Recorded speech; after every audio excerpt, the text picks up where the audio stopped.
l'innovation en santé. Libérons l'innovation en santé. Passons d'une vision budgétaire annuelle à une vision pluriannuelle. Donc c'est le sujet qu'on vous propose de partager dans cette table ronde. Alors innover sur le sujet de la santé, c'est presque un paradoxe français. Il y a énormément de start-up, d'innovations, de projets qui ont été développés. Medintech est un formidable réceptacle. Vous avez pu déambuler dans les couloirs, voir toutes ces innovations présentées d'une année sur l'autre.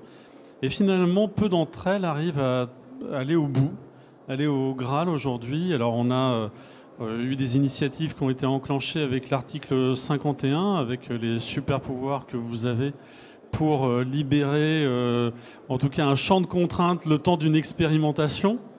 Donc on a du coup Pierre Bergman, qui est responsable du département des innovations de l'article 51 de la CNAM, qui va venir nous expliquer comment la CNAM libère l'innovation en santé. On a également le docteur Elisabeth Hubert, qui est ancienne ministre de la Santé et de l'Assurance Maladie, qui est présidente de la Fédération nationale des établissements d'hospitalisation à domicile, la FNEAD. Voilà, alors ça c'est une vraie innovation aussi, pouvoir hospitaliser des gens à la maison, quel confort. Voilà, c'est quand même assez agréable. Pour autant, on n'en est pas encore dans une démarche complètement libérée.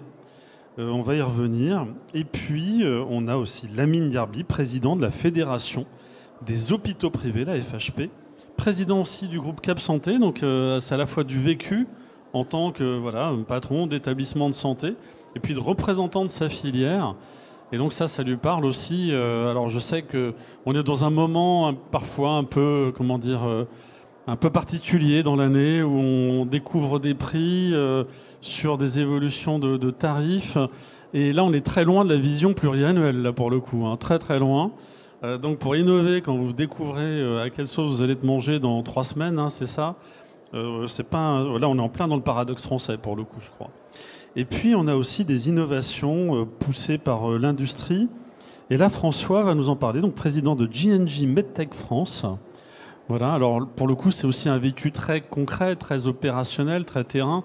C'est pas le tout d'innover, mais il faut aussi laisser le temps aux organisations de s'approprier toutes ces innovations. Et est-ce que c'est pas là un des vrais sujets, la pluriannualité, c'est comment on se rééquilibre entre le financement, les innovations, mais aussi le temps, laisser le temps d'infuser ces innovations dans les organisations médicales. Alors Elisabeth, on en est où concrètement pour libérer l'innovation en santé ? Alors moi j'ai annoncé ce matin que je faisais une grève de la faim, donc le temps qu'on ne libérerait pas l'innovation en santé, voilà. Et donc du coup j'espère qu'on n'est pas très loin d'atteindre l'objectif, parce que dès ce soir je voudrais me remettre à table. Donc on en est où de l'innovation en santé ? Prenons le cas de la HAD, où en est-on ? Alors il y a déjà un premier postulat, c'est que l'hospitalisation domicile, vous l'avez dit dans votre propos, est en soi une innovation. C'est-à-dire que donner la possibilité à des patients d'être chez eux soignés et dans un contexte de complexité des soins important, dans un contexte de qualité et de sécurité des soins et de continuité des soins, c'est déjà une innovation, parce que je connais peu de personnes qui sont réjouies à l'idée d'être entre les 4 murs d'une chambre d'hôpital ou de clinique. Et quand vous évoquez le fait de libérer l'innovation, la première, à mon sens, innovation, et désolé de le dire dans un salon qui est tout tourné vers les technologies, mais c'est d'abord d'être un tout petit peu plus volontariste, je ne dis pas innovant, volontariste, sur les changements à opérer en termes d'organisation des soins. C'est-à-dire que nous sommes dans un pays qui, certes, a hérité de l'après-guerre un système de protection sociale performant, qui a hérité à la fin des années 50, qui a construit un système hospitalo-universitaire performant. Le seul problème, nous sommes aussi un pays qui adore les vaches sacrées, ou qui adore sacraliser un certain nombre d'institutions. C'est-à-dire que nous sacralisons notre système de protection sociale alors que nous savons qu'il aurait besoin d'être réformé, et nous sacralisons notre système de soins dont nous savons aussi aujourd'hui qu'il ne répond plus aux besoins, qu'il n'est plus aussi efficient qu'il l'a été, et surtout qu'il n'absorbe pas les innovations techniques, thérapeutiques, scientifiques au sens le plus large du terme, et pas non plus les innovations organisationnelles. Donc la première des choses, et on va parler de pluriannualité des financements, la première chose, c'est le volontarisme politique de développer un autre schéma d'organisation. Et quand je vois, Sophie étant là au premier plan, quand je vois le temps, mais qui pourtant a été moins que certains articles 51, le temps de sortie d'une innovation qui en soi n'est pas majeure, mais qui va être considérable pour les patients, qui est de pratiquer la chimiothérapie injectable à domicile. Il a fallu 2 ans pour faire en sorte que les textes sortent. Alors c'est vrai que le contexte général des changements de gouvernement ne nous pouvait guère s'y prêter, mais il n'empêche, il a fallu 2 ans. Pourquoi ? Tout simplement parce qu'effectivement, on était en train de bouger des lignes, y compris d'inciter à un changement de pensée. Et c'est là où aujourd'hui nous avons le maximum d'efforts à faire. Alors du coup, Lamine, il est urgent de passer à une vision pluriannuelle dans un dialogue. Urgent parce que ça prend aussi du temps, donc le plus tôt on démarre, mieux c'est. Les hôpitaux privés et publics, depuis le Covid, on a compris qu'ils sont plutôt complémentaires. On a appris à comprendre cette complémentarité par la gestion de crise. Mais l'a-t-on formalisé? Est-ce qu'il existe un accord pluriannuel, voire une vision pluriannuelle sur ce sujet-là? On s'inscrit dans quel cadre concrètement? Alors peut-être que de la pluriannualité, c'est peut-être un plan à plusieurs. Les 5 fédérations, tu vois, on peut se dire un plan à plusieurs, et puis il faut de l'amour. S'il n'y a pas d'amour entre nous, ça ne marchera pas. Alors c'est vrai qu'il y a de l'amour déjà entre nos fédérations, parce que sans l'HAD, le système de santé n'existe pas, et c'est l'HAD, c'est le pilier du monde hospitalier privé. J'en fais trop? Oh là, non, pas assez, pas assez. Bon, alors j'en fais un peu trop. Parce que si j'en fais pas assez, elle me dit après, tu parles pas assez de l'HAD, et je me fais engueuler. Donc voilà. C'est rare, j'en parle souvent. Attends, c'est une activité majeure dans mon groupe. 90 patients. Oui, je déteste me faire engueuler par une ancienne ministre. 2 fédérations qui s'aiment. Si sympathique soit-elle. 3 fédérations. Et ils sont où, la FHF? Ils sont pas là? Ils sont pas là, ils n'ont pas été invités, la FHF? Et non, mais il y a des cancers, bien sûr. Si, oui, bon, si, voilà. Bon. Mais après, tu sais, ça dure 2 jours, Alors, donc tu vois pas tout le monde là maintenant. C'est dommage, moi j'aime bien quand il y a la FHF, la FHP et tout le monde. Alors la pluriannualité, c'est quoi? C'est de se mettre d'accord avec les fédérations et de dire sur 5 ans, alors 5 ans c'est un rêve, 3 ans, l'évolution des tarifs, ce sera ça. Ce sera 0,5, 1, 2, 5%, on peut toujours rêver. Tu es comme Martin Luther King, tu as un rêve. Oui, sinon j'aurais arrêté depuis longtemps le syndicalisme. Hein. Tu sais, ça fait 35 ans, presque aussi longtemps que toi, que je fais du syndicalisme. Non, on ne parle pas de nos âges, parce que moi je suis déjà sexygénaire, alors ça suffit. Hein. Oui, ça passe. Hein. Donc la pluralité, c'est 5 fédérations qui se mettent d'accord pour dire, voilà, dans les 3 ans, qu'est-ce qu'on fait, où on va en venir, pour que notre système de soins il soit un peu plus visible, un peu plus, je dirais, souriant, et pas de se dire tous les matins, que va-t-il se passer l'année prochaine. Mais ça a déjà été fait, non? Alors, je l'avais rêvé en 2019. 2019, c'était Madame Buzyn qui était au ministère de la Santé. J'en avais parlé au mois d'août 2019. On a bossé 4 mois et en février, on l'a signé. Je m'attendais que tu dises 4 ans. Non, 4 mois, février 2020. Et après, il y a eu Covid. Mais quand même, on l'a signé en 4 mois. Et là, quand il est arrivé à son terme, c'était pour 3 ans. On s'est dit, bon, élection présidentielle, M. Macron est réélu, donc on va attendre qu'il s'installe. Il s'est installé, mais il y a eu le Covid, etc. Donc, on ne l'a pas renouvelé. Et là, quand l'année dernière, on a eu un petit mouvement d'humeur suite à la campagne tarifaire 2024, on a réactivé cette pluriannualité et notre Premier ministre en a parlé 2 fois.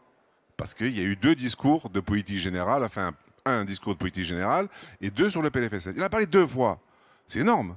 C'est plutôt encourageant même. Mais quand on parle trop des choses, finalement, on ne les voit pas arriver. Alors, que va-t-il se passer? Moi, je vous la bâtis en 3 jours. Hein.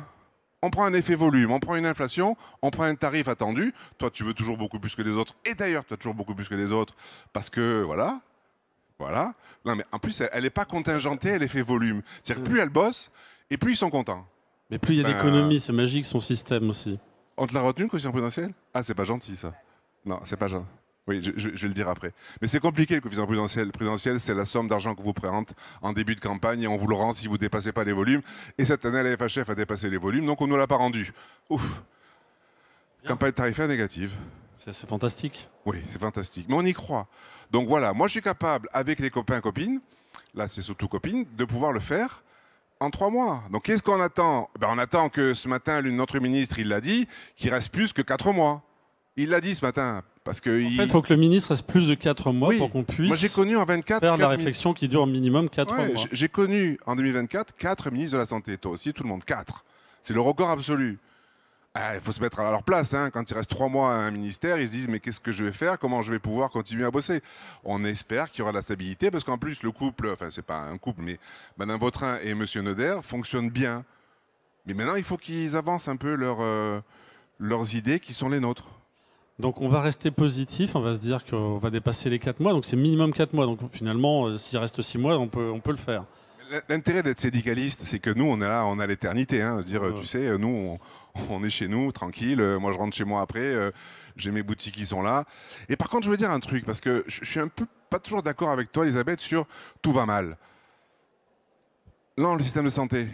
Mais, il te dit qu'il se dégradait, que c'était triste. Ben, moi, quand je vais dans mes couloirs et que je me balade dans mes établissements, je trouve des sourires parmi nos personnels, nos médecins. C'est paternaliste de dire nos personnels, mais voilà, nos collaborateurs. Il y a des sourires. Et puis les patients, ils sont quand même pris en charge. Non, ça, c'est plutôt positif. Oui, il faut être positif parce qu'on est en charge, nous, quand même, de l'organisation des soins, même si on est syndicaliste. Hein. Moi, j'y crois, moi. Tu sais, j'ai plein de rêves. Et si on n'y croit pas... Donc là, on va y croire. Oui, on y croit. Allez, on y croit. Et du coup, j'ai une personne, ça tombe bien parce que j'ai 2 personnes qui y croient là à côté de moi. Donc j'ai François, on est dans le sujet du temps long, mais c'est aussi le temps nécessaire finalement pour que ces innovations elles se déploient dans le terrain. C'est vraiment l'expérience que vous avez chez J&J. Alors c'est quoi ce retour d'expérience très concret? Donc il y a encore du sourire, il y a encore voilà, une volonté d'y aller. Et d'un point de vue opérationnel, finalement, il faut juste laisser le temps au temps. On n'est pas dans un monde réfractaire au changement. Merci David. On m'avait prévenu que c'était difficile de parler après l'Armine. Donc je vais le faire. Évidemment, moi je représente les industriels. Et pour les industriels, le temps de l'innovation, des investissements, c'est le temps long et c'est le besoin de stabilité politique, économique, fiscale. On fait des investissements en recherche et en développement qui sont très conséquents. Hein, dans l'industrie du dispositif médical, ça peut représenter entre 10 et 15% du chiffre d'affaires de nos entreprises. Quand on fait des investissements sur un site de production, on a aussi besoin de cette stabilité. On a tout le parcours aussi réglementaire pour aller jusqu'au marquage CE en Europe et FDA aux États-Unis. Donc tout ça, c'est des temps longs. Et puis après, une fois que le produit est disponible sur le marché, c'est pas du tout fini. Tu l'évoquais en introduction, hein, on a le temps de la formation, l'adoption des technologies médicales, donc la formation, le temps humain de formation des professionnels de santé à ces nouvelles techniques, à ces nouvelles manières de techniques opératoires ou manières de prendre en charge les patients. Et puis, il y a aussi éventuellement ces innovations technologiques, tous les impacts organisationnels qu'elles peuvent apporter. Et l'impact organisationnel de ces innovations, ça nécessite aussi du temps. Parce qu'on est sur de la conduite du changement, et la conduite du changement, ça prend du temps. Donc on doit l'inscrire dans la durée. On ne peut pas s'attendre à ce que les uns et les autres, les organisations en part entière, se transforment du jour au lendemain. Donc c'est là la nécessité. Et je dirais que c'est d'autant plus vrai en santé que dans le secteur de la santé par rapport à d'autres secteurs industriels, parce que ce que j'ai évoqué là, on pourrait dire que ça s'applique à tous les secteurs industriels, mais dans la santé, on sait dire quelles sont les évolutions démographiques, quelles sont les évolutions épidémiologiques, on le sait. Oui, on ne découvre pas qu'on a une population qui vieillit. On sait qu'on a une augmentation considérable des cancers, chez les plus jeunes. On l'observe. Donc on doit être capable de se projeter et de mettre en œuvre des politiques de santé publique qui permettent d'adresser ces problématiques-là. Et puis il y a aussi le temps, pour les technologies médicales, on y reviendra peut-être tout à l'heure, de l'évaluation. Quand on met en place une technologie, il faut pouvoir l'évaluer, et l'évaluer, ça prend aussi du temps, on est obligé de s'inscrire dans la durée. Donc tout ça, ça plaide pour la pluriannualité. Ouais, là, par exemple, vous présentez un robot sur le salon, Made in France, Cocorico d'ailleurs, soutenu par J&J, qui va être déployé au niveau national et international. voilà, on voit à quel point, effectivement, on a besoin de temps pour fiabiliser ces objets, parce que c'est une vraie aide pour la chirurgie, voilà, mais on est quand même sur des équipements un peu lourds. Du coup, Pierre, donc là, on a parlé de temps long. Alors, l'article 51, on est plutôt dans quoi? Du temps court, du temps long, on en est où? Parce que finalement, si on veut libérer l'innovation, tu as des super pouvoirs. L'article 51, dérogatoire. On peut même imaginer des modèles tarifaires qui n'existent pas, même pas prévus par la loi, etc. Mais du coup, comment on use de ces super pouvoirs et pourquoi il vous faut 4, 5 ans, parfois 6 ans pour passer à l'échelle une innovation, voilà. Alors, où on en est? On est effectivement entre le long, où ça peut paraître long, et nous, on trouve ça très court. Mais je pense que ça rejoint aussi certains éléments qui ont été partagés précédemment. Donc peut-être se redire ce qu'est l'article 51, qui n'est pas porté que par l'assurance maladie, c'est porté par l'assurance maladie et le ministère de la Santé. Et ça, en soi, c'est déjà une innovation, puisque en fait, c'est réellement, même opérationnellement, c'est coporté par des équipes État, assurance maladie. Donc en soi, c'est une innovation. Et donc, c'est un cadre, en fait, qui permet d'autoriser des innovations organisationnelles, mais avec en clé d'entrée la nécessité de déroger aux règles de droit commun. C'est-à-dire que tout modèle organisationnel qui pourrait trouver une manière de se déployer sans nécessité de déroger n'est pas éligible à l'article 51. Quand on parle de dérogation, en fait, c'est principalement les règles de facturation, tarification des soins, et aussi sur le panier de soins pris en charge.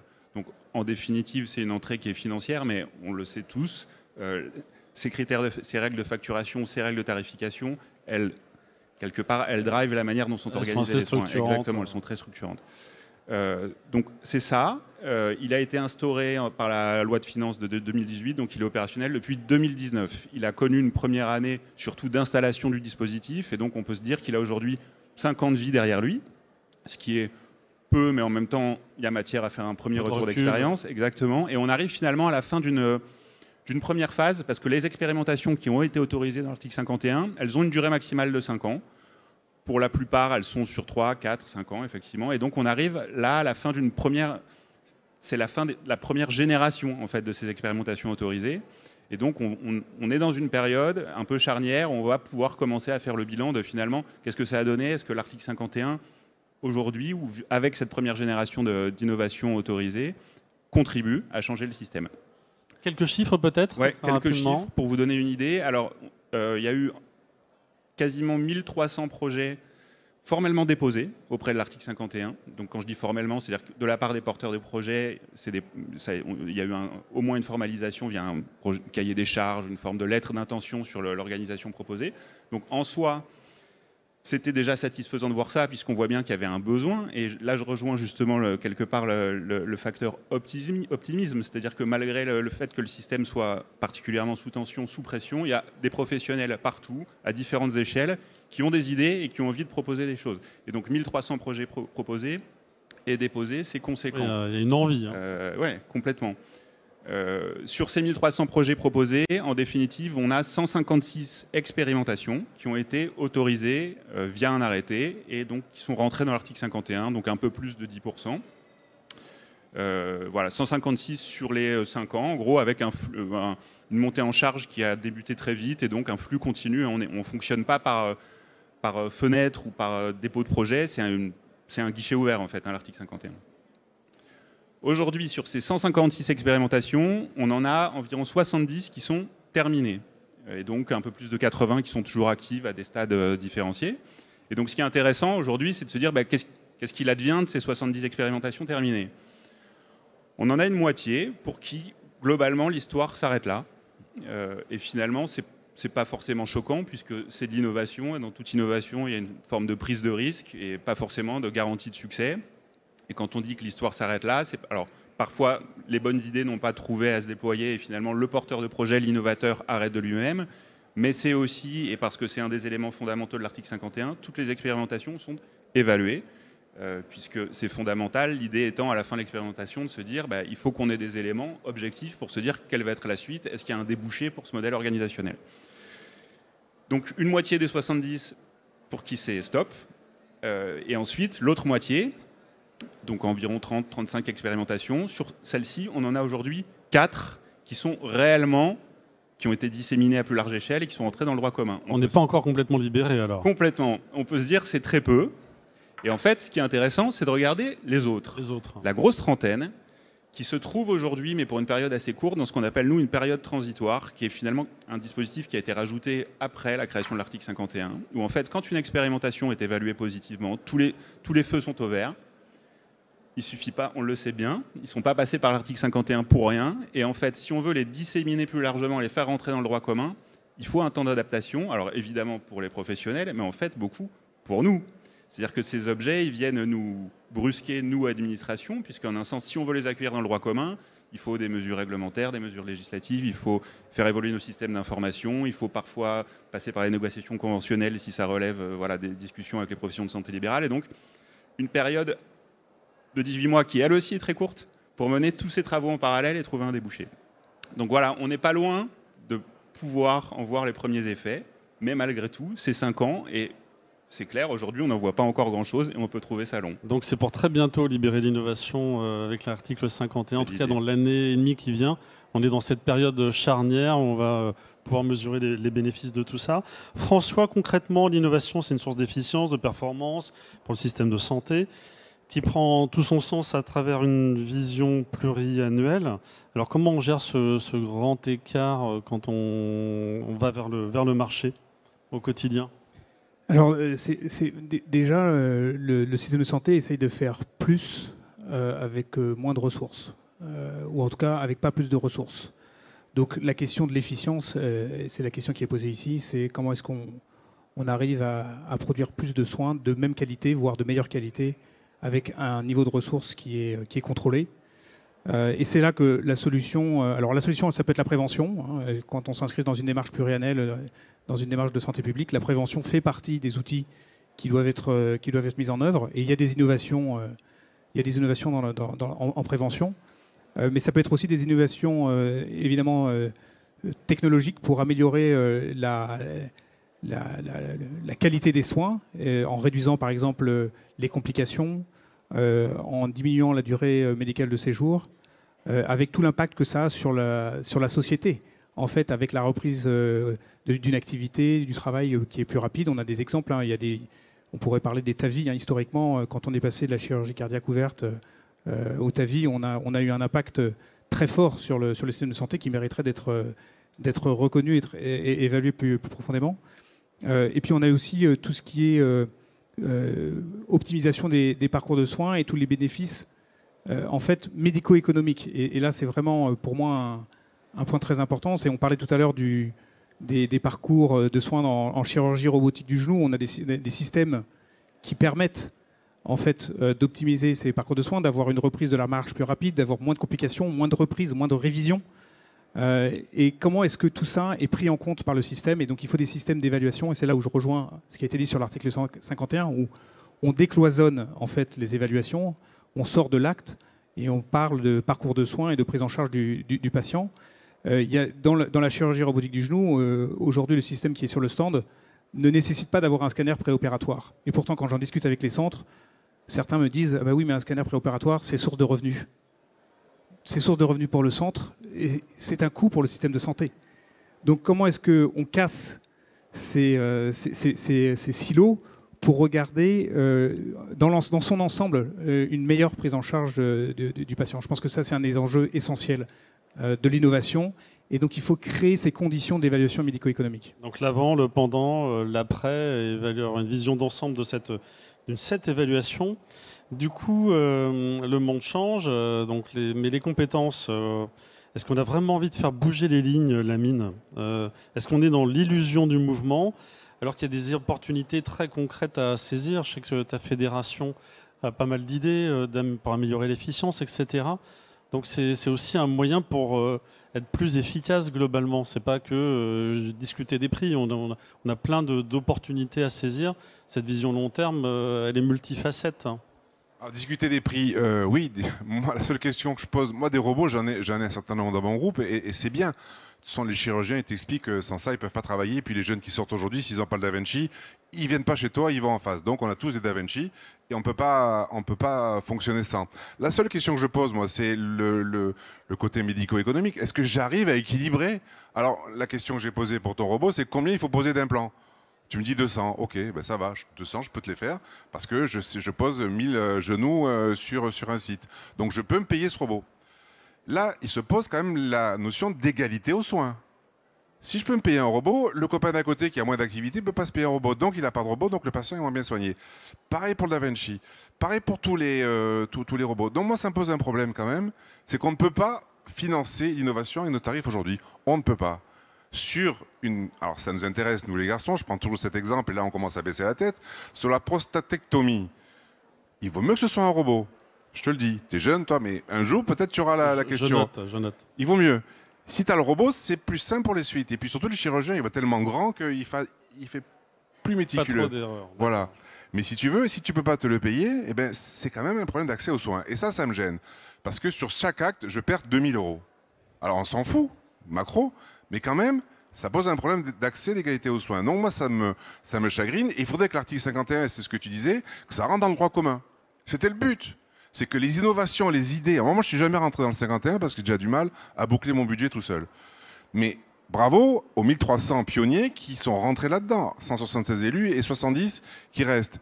Mais il faut que ça puisse rentrer dans le droit commun. Parce que pour moi, l'article 51, c'est le laboratoire d'idées par excellence. Où tu as des centaines de personnes qui ont travaillé, réfléchi. Quelquefois, c'était des dossiers d'opportunité. Il faut le dire.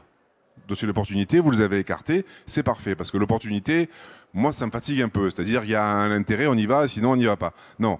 Par contre, moi, je compte sur vous pour que ce soit pérennisé. Et surtout que ceux qui sont lancés dans des restructurations, dans des filières, puissent continuer à le faire.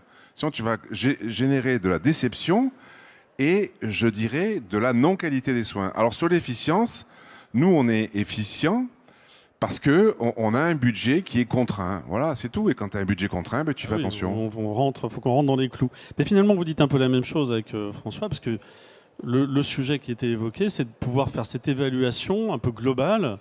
Pour une prise en charge par le système. Pour une prise en charge par le système. Ce que dit l'Armin, c'est qu'aujourd'hui, le système n'est pas pris en charge.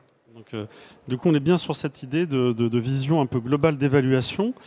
Alors, est-ce qu'on n'aurait pas, du coup, Elisabeth, pour que ça survienne, cette idée de vision un peu pluriannuelle, besoin d'un peu de stabilité, de vision nautique, voire besoin, même au-delà de ça, c'est peut-être pas qu'un sujet politique au sens organisationnel, est-ce qu'on n'aurait pas besoin d'un peu d'audace aussi, ou d'envie? Alors, je crois que je l'ai déjà évoqué au début de mon propos, mais je voudrais, pour poursuivre ce qui vient d'être dit, rappeler 2 chiffres. Le montant de l'Ondam des dépenses qui ont été votées, alors dans des conditions dont on connaît effectivement de façon un peu compliquée, 266 milliards pour 2025. Une paille. Je vous rappelle le chiffre de 2020. C'est pas antédiluvien, je sais, il y a eu le Covid. C'était 205 milliards. Donc nous avons augmenté les dépenses portées par la collectivité de 61 milliards d'euros. 61 milliards. Et néanmoins, aujourd'hui, nous tenons les mêmes propos que nous ne tenions il y a 5 ans, 6 ans, 7 ans. Ce qui veut dire quoi? Que nous sommes en train de mettre de l'argent dans un puits sans fond. Nous mettons de l'argent dans une baignoire dont nous n'avons pas fermé la bonde. Donc effectivement, l'eau continue de fuir. Et pourquoi? Tout simplement pour les raisons que vous avez évoquées. C'est qu'effectivement, les progrès sont là. Les besoins sont différents. Les façons de travailler des jeunes professionnels de santé ne sont plus les mêmes. Le système continue invariablement à être identique. On continue à penser hébergement hospitalier.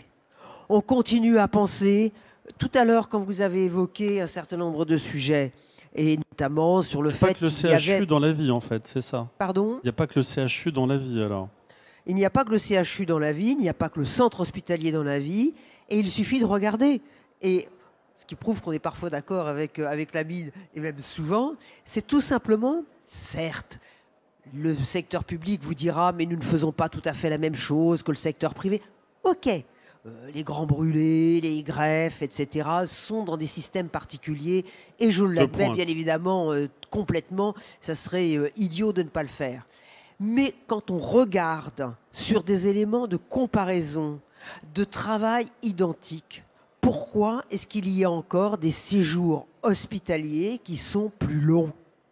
Pourquoi est-ce qu'on est encore en train de raisonner en lit, en durée moyenne de séjour? Pourquoi, quand on arrive aux urgences, plutôt que de se poser la question « est-ce qu'il est légitime de mettre le patient dans un lit ?», on ne se dit pas « ah ben non, on va le mettre dans un lit, puis on réfléchira après s'il doit ressortir ». Et c'est bien là où, effectivement, si on ne raisonne pas plus large, et le problème pour raisonner plus large, nous pouvons, nous, être acteurs de santé, contributifs, et je trouve que nous sommes plutôt, effectivement, porteurs de solutions. Encore faut-il que nous ayons en face des interlocuteurs. Oui, j'ai été politique. Oui, effectivement, je le sais, à un moment ou un autre, il faut donner des coups de pied dans la fourmilière. Alors effectivement, vous avez un petit risque, j'en suis aussi un bon exemple, d'avoir donné des coups de pied dans la fourmilière, vous pouvez risqué, on peut se faire plus piquer par les être en possession de votre poste ministériel. Ça, peu importe, il vaut mieux ne plus être ministre pour des bonnes raisons. Alors, bon. Ah non, je suis très fier pour ça. Mais non, mais c'est ça que je veux dire. Donc, si vous voulez, on vous évoquait dans votre thème de débat la pluriannualité. Moi, je pense qu'effectivement, la pluriannualité, elle est en soi budgétaire. C'est-à-dire qu'effectivement, vous allez savoir combien vous pouvez avoir pour faire.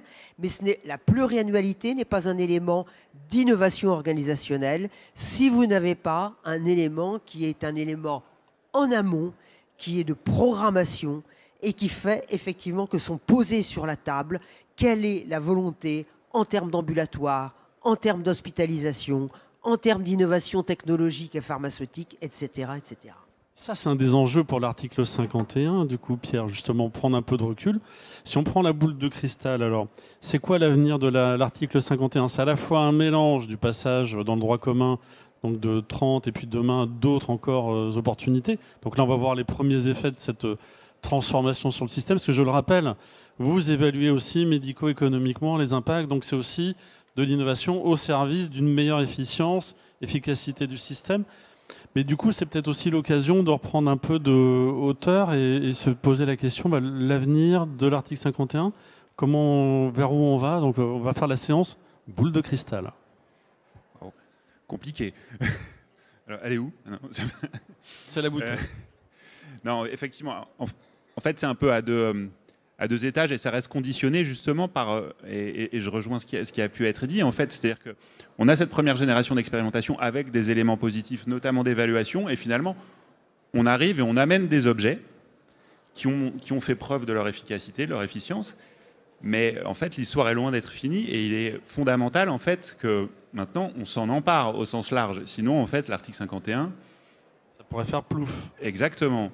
Et donc, on y travaille, mais c'est plus seulement à notre main. Et en fait, là, on a un vrai sujet pour toutes ces expérimentations, malgré tous les signaux verts, il faut que malgré tout, il y ait une forme de continuité de volonté politique de les déployer ensuite, maintenant à plus large échelle que ce premier cadre. Donc, il y a eu une forme d'appui politique en les acceptant dans l'article 51, mais il faut que ça aille plus loin pour la suite. Il faut jouer le jeu, quoi. Exactement. Et après, cet appui politique, il est aussi au sens large, dans le sens où il faut que toutes les parties prenantes s'emparent de ces objets, puisque finalement, les expérimentations article 51, ce n'est pas des nouvelles organisations, ou à de très rares exceptions, mais aujourd'hui, je ne les vois pas, qu'on va venir imposer pour remplacer des organisations préexistantes. Donc en fait, l'idée, c'est que c'est des objets qui sont à disposition, qui ont leur pertinence dans un cadre donné, et que les acteurs s'en emparent, notamment les professionnels de santé, les établissements, les acteurs du système au sens large.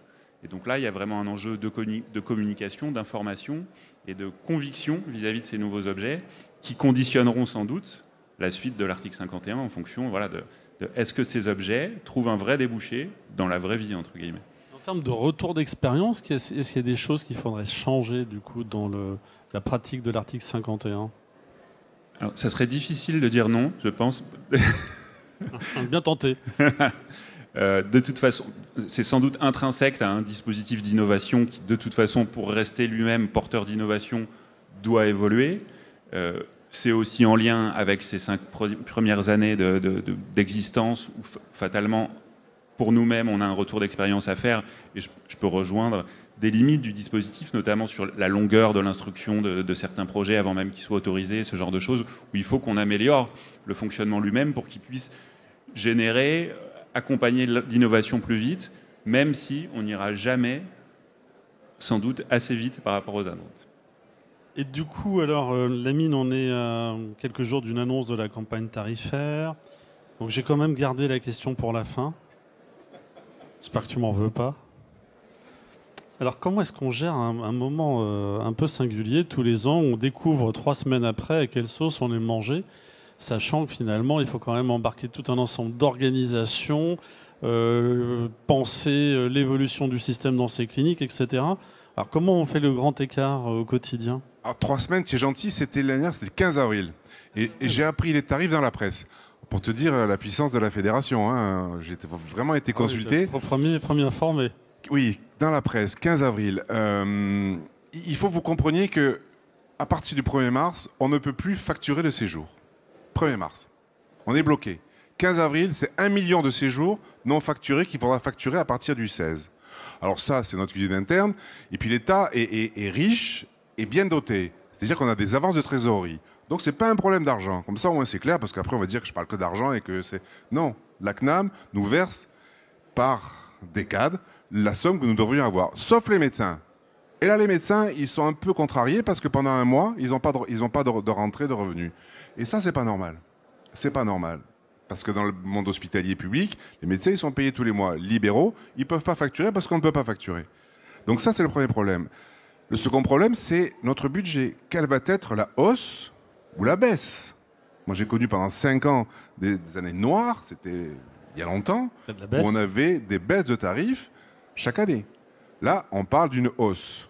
On espère qu'elle sera la plus intéressante possible. On regarde l'inflation, l'innovation et du Ségur. C'est vrai que 60 milliards en 5 ans. Mais il y a quand même le Ségur santé sociale où on a pu revaloriser nos infirmiers, nos brancardiers, nos aides-soignants, pas à la hauteur de leurs demandes et de leurs attentes. Et puis il y a toujours cet écart entre le public et le privé, entre 10 à 15%, ce qui n'est pas forcément normal pour un même diplôme, qu'on ne rémunère pas nos infirmiers et nos infirmières au même salaire. Mais il y a ça. Et tu l'as dit, 260 milliards, le budget de la justice, c'est 20 milliards. 20 milliards la justice. Il ne faut pas s'étonner que pour avoir un attendu, il faille des années. Ça prend un peu de temps.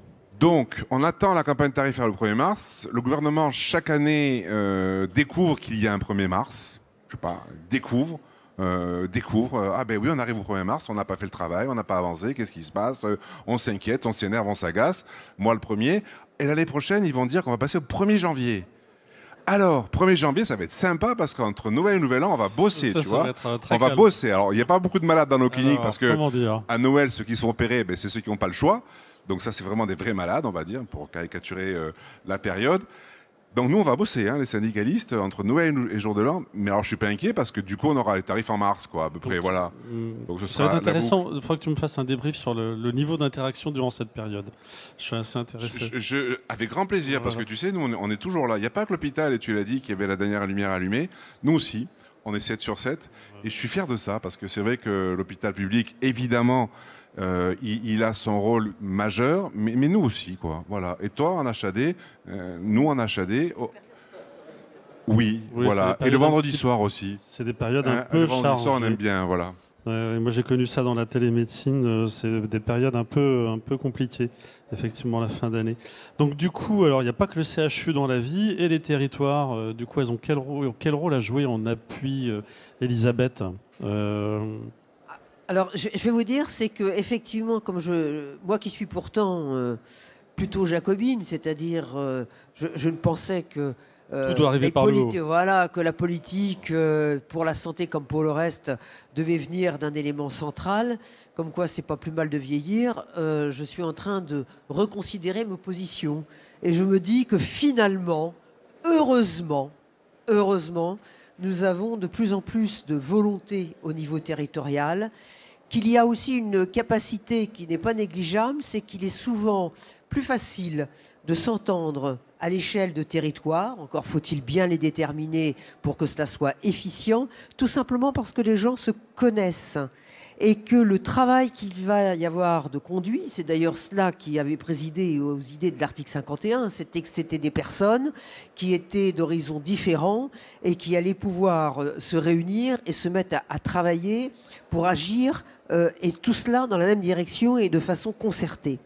Eh bien, c'est là, je pense que la territorialisation, mais encore faut-il libérer des énergies, encore faut-il qu'effectivement les ARS ne reproduisent pas le côté hyper administratif et déconnecté que l'on a pu voir au niveau national.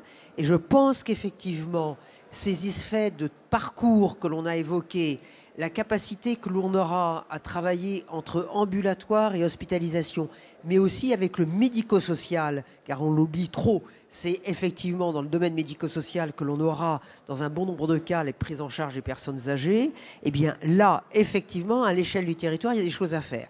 Donc c'est une urgence, à mon sens, au même titre qu'une programmation de ce que l'on veut faire et de la façon dont on veut organiser notre système de santé. Le deuxième pilier de cette organisation, elle est clairement la territorialisation. Et là, libérons les énergies au niveau de ces territoires et au niveau des acteurs. Ouais, parce que la HAD, finalement, si je passe moins de temps à l'hôpital, si je suis plus à la maison, c'est une aspiration sociale, sociétale. Voilà. C'est aussi un levier pour nos seniors, si on les garde plus à la maison. Mais ça nécessite cette organisation territoriale. Ah ben, c'est peut-être effectivement pour cela que finalement j'ai opéré ma conversion. C'est tout simplement parce qu'au niveau des établissements d'hospitalisation à domicile, on marche sur deux pieds. On est établissement de santé, donc on est bien évidemment en interférence continue et absolue avec les établissements hospitaliers, qu'ils soient publics ou privés, ou qu'ils soient ESPIC. Mais mon autre jambe, elle est ambulatoire. Parce que effectivement nous sommes au domicile et bien évidemment nous interagissons, nous ne sommes pas déconnectés de ce qui est le reste du monde ambulatoire avec les professionnels libéraux. Et je pense qu'effectivement ça donne une certaine fluidité. Et c'est pour cela que je rajoutais d'ailleurs le médico-social, parce que le domaine d'intervention auprès des personnes âgées, mais aussi dans les EHPAD, est devenu une part importante dans nos activités.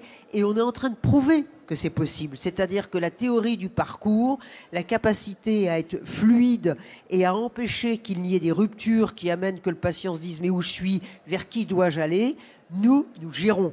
Et on peut donc le gérer à une échelle plus large, pas simplement avec l'HAD, mais bien évidemment avec les autres acteurs. Donc c'est possible.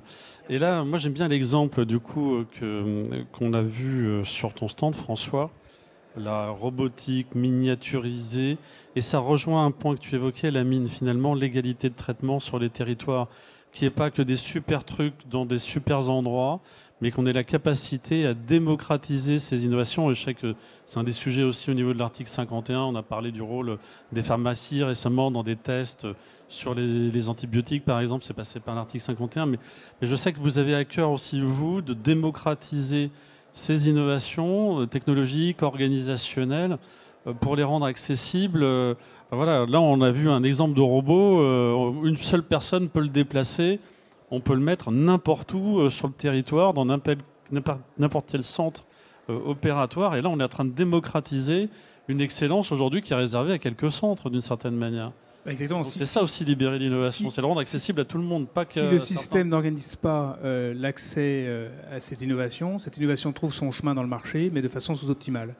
Et donc, on a quelques centres qui en bénéficient et d'autres qui n'en bénéficient pas. Donc, ça pose une question d'équité, d'accès aux soins pour la population et dans les territoires. Donc c'est exactement la raison pour laquelle il faut que ça soit effectivement pensé et organisé. Oui, dans un des arguments quand tu présentais cette innovation, c'était vraiment le mot équité qui m'a frappé en disant là on amène de l'équité parce que c'est pas réservé, il faut pas avoir des formations ultra complexes, il faut pas des super équipements avec des IRM de dernier cri pour pouvoir faire l'opération. Et à la limite, on peut même mettre ça dans un hôpital de campagne. Enfin, voilà.